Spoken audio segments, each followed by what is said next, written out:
Fórum ONG Timor-Leste Fontil, Lihusininya Conselho Fiscal Sira, organiza diálogo aberto onde clarifica informação falsa, nebe husi membro Fontil balum halo polêmica e a fulan dezembro liba.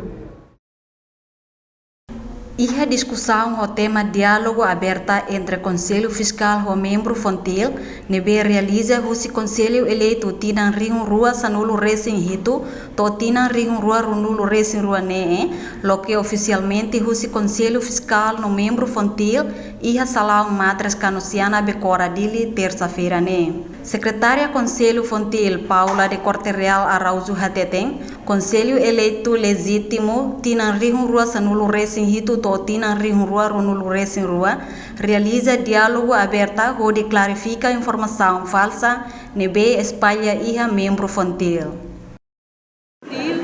Homem liusininha Conselho Fiscal Sira, nebe eleito em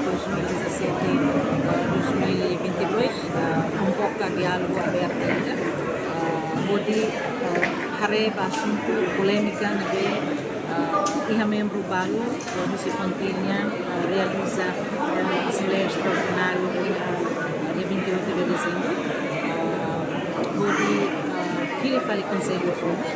Então, Conselho eleito legítimo em 2017-2022 cria diálogo aberto a poder clarificar a polêmica que considera essa informação falsas nebe espalha para membro Fontilnya. Então, um diálogo irane que resulta até membro votou clarificado, esclarecido com clarificação nebe Conselho for, kata que informação se nebe espalha na voz e aprecia o diálogo irane também a maioria membro aceita no considera legitimação do Conselho eleito 2017-2022. Mas que husi membro Fontil balon nebe halo polêmica ne hetang ona carta convite husi Conselho Fiscal Sira, mas be membro hirak nela marca presença.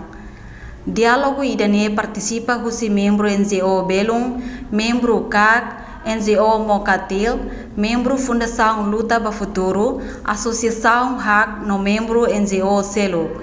Reportagem Imelda Fátima, Televisão Timor Post.